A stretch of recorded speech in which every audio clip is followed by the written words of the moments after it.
The dust has settled from an amazing Charlotte Rivals Camp Series event this past weekend. There were a ton of big names there on both sides of the ball. I'm Adam Friedman, National Recruiting Analyst and Rankings Director for Rivals, here with John Garcia Jr., also National Recruiting Analyst for Rivals. We want to break down that action and kind of see how it's going to impact future rankings moves. And John, let's start in the trenches. There were some big time players from the Mid-Atlantic, from the Northeast, and even from Florida too. So who were some of the guys that just really wowed you and could see their stock rise in the next rankings update?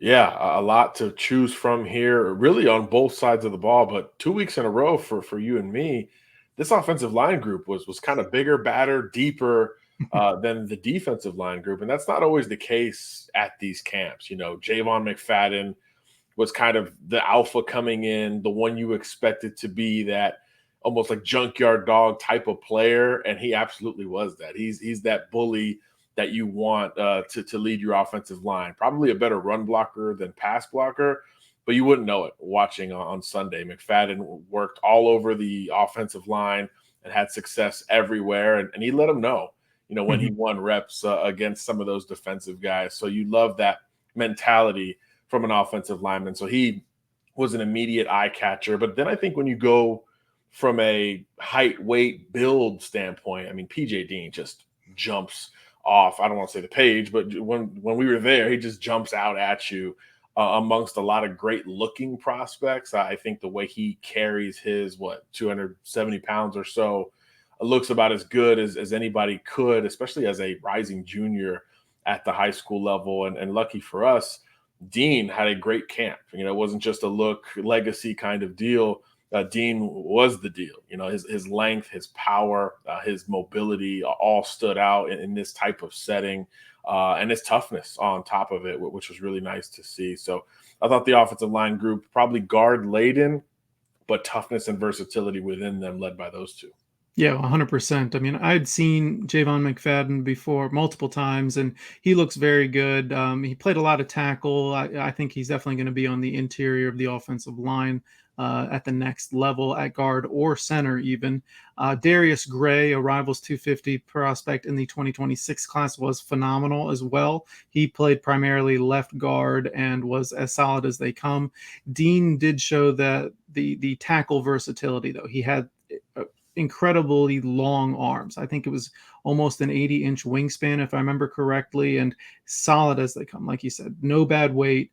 Only about 6'2", maybe 6'3", and he just he's one of those prospects where you walk up on him and he just keeps getting bigger and bigger and bigger. It doesn't seem like he should be as big as he really seems. He was outstanding. That was my first time seeing him, and it was also my first time seeing four-star guard Desmond Green, also a 26 prospect. He's absolutely massive.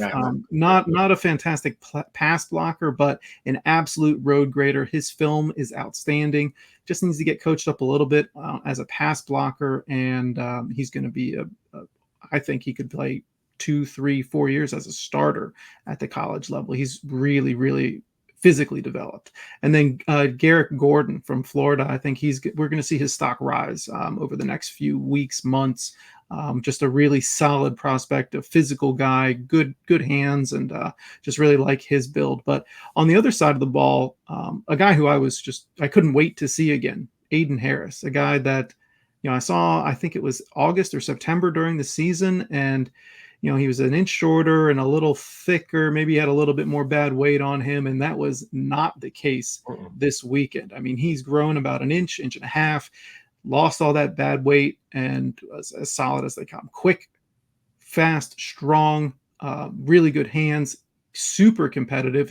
If Javon McFadden was the alpha on the offensive line, Aiden Harris was the alpha on the defensive line.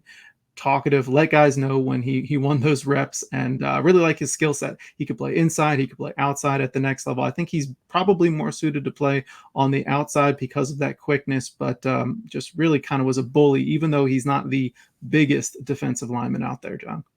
100%. And you mentioned it. It's the competitiveness that stood out. I mean, this guy's kind of stealing reps from other defensive linemen, which is kind of what you want to see at these events. Who wants to go out and showcase their ability? And like you said, he did it on the interior, he did it on the exterior, and he had success at each spot with a reshaped body, like you said, chiseled in the upper half, yet still long and still with enough bulk to play on the inside and win with power. Though he did win with technique and speed on top of it. So yeah, I think in terms of stock up and guys who improved, their standing, Aiden Harris might have jumped up, more than just about anybody at the entire event. Yeah, and I would also put Caden Bennett in that group, currently unrated on the defensive line. He's the younger brother of Michigan defensive lineman Keyshawn Bennett, and he's just kind of surprised in a fantastic way. I had seen him once before. He was leaner. He was a little less sure of himself when it came to his technique, and that was definitely not the case this weekend. He is rocked up and really physical and quick and has a really solid understanding of technique. Really impressive to see the progress that he's made. And you're going to see his recruitment shoot up over the next few months. You're going to see the recruitment for a guy named Dominic Bazrawala. I think I'm saying that correctly. Charlotte Catholic defensive end. He's a 2025 prospect with pretty much no offers right now. I think you're going to see his recruitment blow up. South Carolina defensive end Anthony Addison really opened some eyes as well. Really quick, yeah, twitchy guy, strong hands, really good technique coming off the edge. And John, this was the first time anybody had really gotten an up close look at 2026 Rivals 250 defensive end Zion Ely. He was kind of the talk of the industry for a little while when everybody was updating their rankings. And Ely has incredible physical gifts. We really like what he's able to do coming off the edge. He even took a couple of reps on the interior at defensive tackle, but his technique still a work in progress, right, John? For sure. And that's okay. These events, of course, are we logging wins and losses? Yes, to a degree. But really, we're looking for traits. We're looking for projectable traits at the next level, especially with younger guys, because two things are coming. Obviously, mass, bulk, all of that stuff is a given. But really, technically, prospects are going to take strides even before they get to college, much less after they start that collegiate journey. So with a guy like him, he's going to be able to kind of fix some of the holes that we saw. But what we did see is length, twitch, that great first step. And again, we go back to the competitiveness. A longer, leaner type guy working inside doesn't always work at an event like this, especially with the interior guys that we just talked about on the other side of the ball. Yet that desire to go, hey, I'm going to go for it anyway, you have to like from an evaluation standpoint, because as time goes on, that stuff reveals itself anyway. So if you can check that box as a sophomore, that's one less thing for evaluators to look into. So yeah, fascinating build, and one that is going to look better and better basically every time you see him going forward. 100%. Ely is going to give quarterbacks nightmares at the next level. And speaking of quarterbacks, the quarterback position kind of top heavy. Top three guys: Bryce Baker, Rivals 250 UNC commit, lived up to the billing there. Rivals 250 quarterback Malik Washington, really the first time he's done a very serious camp like this. Showed well. I think we're going to see him continue to improve with each event he goes to. Virginia Tech might have the inside track on his recruitment right now. But another quarterback who's committed to an ACC school, just committed the Saturday before the camp, Dan Mahan, Duke commit. Really opened some eyes. He won a gold ball, one of those awards for top performers at the position, and really excited about his potential. Great athlete at the position, and showed some really nice downfield touch, John. I don't know if there are any other quarterbacks that really stood out to you, but those were the three that really made their presence felt for me. Yeah, that was sort of the battle, right? And trying to select the MVPs and gold ball winners. I thought Mahan was so fascinating. You taught me that he was an all conference wide receiver at some point, yet you wouldn't have known it if you just sat and watched him spin the football like we did on Sunday. And I think that's obviously a great compliment to a player who's relative to others, inexperienced at the game's most important position. So I thought that was fascinating. And he's another one, we know he's athletic, and that build really light. I mean, looks like a shooting guard right now, not going to stay like that. So you wonder, how much better he can get at maybe even enhancing his strengths as he gains more experience. But I thought Baker was just so steady. I mean, just kind of, you expected him to be very good. We know what Mac Brown and that offense looks for, and it's quarterbacks, their point guards on the field. That's exactly what Baker was. I mean, it was just ball distribution city, very on time. The ball placement was great, very consistent, mechanically smooth with the delivery as well. So I thought, backing up that type of hype was really impressive in a setting like this, where we'll get to the receivers and DBs, where it was really competitive. It was, the intensity was ratcheted up a couple notches as it got a little bit hotter on the field there. But you wouldn't have known watching some of these top quarterbacks. And then Malik, just big, physical, impressive looking, a ton of arm talent with him as well. He's one from a developmental standpoint. You could understand why folks are willing to bet on at the next level. But, three tall, impressive arms, all with certain athleticism that comes along with it. So very modern quarterbacks to scout back on Sunday. Yeah, neither of them are statues in the pocket. We'll say that. Quickly to the running backs and linebackers. Not an incredibly deep group at either position, but really high end talent there. At running back, number one running back in the entire class of 2026, Savion Hyder, made the trip down from Virginia and was awfully impressive. Big, physical, solid hands, had a knack for making that really tough catch, excelled in pass blocking drills as well. And then also a 2026 Rivals 250 running back, Jalen McGill. First time I've seen him in person, and he lived up to the billing as well. Super productive in the fall, 2,000 total yards, 30 touchdowns. Physical guy, had good burst, really just consistent hands and one-on-ones, and somebody I see getting a lot more offers down the road. And then at linebacker, somebody I know you were just your jaw was on the floor after watching him play. Bryce Dees, reclass 2025 now, moving from safety to linebacker out of St. Francis Academy in Baltimore, Maryland. Just dominated as a linebacker in this setting. What were some of the things that stood out to you about his current game and where you see it developing? Yeah, we've complimented a lot of the competitors from the event. How about a guy who's just willing to play wherever he's needed? Bryce is probably, I don't know what he checked in at officially, 6'2", 205, 210 or so, a rocked up recruit who didn't have the linebacker experience, but just kind of had that fire under him to say, hey, let me take these reps. Oh, if I lost, let me go back and be coachable and correct the mistake. So we saw that, just this energy that he brought to just about every single rep. And like you said, it wasn't the deepest position. So these linebackers had to take a lot of reps, but he was covering every running back, every tight end, even some slot receivers that were out there. And he was more than holding his own. And when, again, we talk about projecting to the next level, versatility is huge for defensive players. The more you can do, the more you can stay on the field, downs 1 through 3, and show some value. And I think with a guy like this is your modern, we used to call them weak side linebackers, will linebackers. These are now hybrid defensive backs, basically, that are just, bigger linebackers, or smaller linebackers or bigger defensive backs. D's can fit either one of those categories, to where you could see him working laterally, coming downhill, or even dropping into coverage, like he is a man-to-man defender. So excelled against the run blockers, excelled in one-on-one coverage. Just about anything you asked him to do, he did it at 100 miles an hour. And as a coach or an evaluator, that's really all you're looking for. Yeah, 100%. And actually, his teammate, believe it or not, 2026 Rivals 250 safety, Jara Edwards, came away with the defensive back MVP award. He's a massive safety who is super explosive for his size and got his hands on the ball a lot on Sunday. And he wasn't the only defensive back that was in the running for the MVP. I think we probably could have handed out 5 or 6 awards at the position. Samari Matthews, one of the top cornerbacks in the 2026 class, was right up there. Camden Portis, son of NFL and Miami Hurricane legend Clinton Portis, won a Gold Ball award. He got his hands on the ball a lot.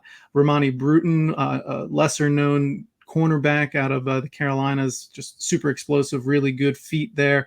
And then 2 guys who are much more well-known, Rivals 250 cornerback, Ohio State cornerback commit, Blake Woodby, had a very good day. This was his first event of the offseason, and you could tell he was a little bit overconfident. We'll say he has outstanding speed, but he lost some reps he probably normally would have won in the past, and he knows it. He's going to come back in the next event. We'll see him in a couple of weeks, I think, at another event, and I would expect him to have corrected those mistakes. And then Jordan Thomas, Rivals 250 defensive back. Probably going to end up being listed more of a safety than a cornerback. Great length, really physical guy, and good straight line speed. Just some of those more undersized receivers and really quick guys who are just really savvy route runners gave him a little bit of trouble on Sunday. So I would expect him to be recruited more as a safety or hybrid defensive back, going forward. And there were a few other defensive backs I know that we probably could highlight there, John. But any of those guys that really made a strong impression on you? Yeah, I'll start with Thomas, actually. I thought he was one of the smoother defensive backs through drills. You understand why his offer list has ballooned to the point it has. And then, like you said, great length, a great leverage cover guy. So that could work either way, corner or safety, depending on some of the schemes at the collegiate level. So I think his build and how smooth he is with the footwork can translate to the next level once that technique follows up, as you mentioned. And then obviously Portis. He was one. His dad walks in with the Miami Hurricane long sleeve, and everyone's like, "Oh, that is Clinton Portis." So you just kind of have this expectation, like, okay, like, is this a courtesy, or can this kid really go? And obviously, it's the latter. We've seen his offer list blow up for a reason, and it's just instincts. He reminds me more of an Asante Samuel type of corner who isn't the biggest, probably isn't the fastest, but he's smooth in his transitions, and he's really aggressive when the football is in the air. And it led to a pick six, I think, on his first rep in one-on-ones, and multiple pass breakups thereafter. So the competitiveness and instincts of Camden Portis, what was really impressive. And then, yeah, if you would have told me coming in Edwards was going to win DB MVP as the biggest DB there, I would have said, come on, this is a camp. We're not hitting. This is about ball skills and coverage and technique. I was floored by his performance because he's known as a big physical, hitter, really, as a safety. So for him to balance out as a cover guy like that, I think reinforces the fact that this is a, legitimate, high level recruit, a blue chip type of recruit who's going to have his college pick anywhere in the country when it comes to his time. And you saw him this fall too, as a sophomore, and he Yes. wowed you then too. So it carried over the camp season Yeah, forever. he's 2 for 2 for me. No doubt.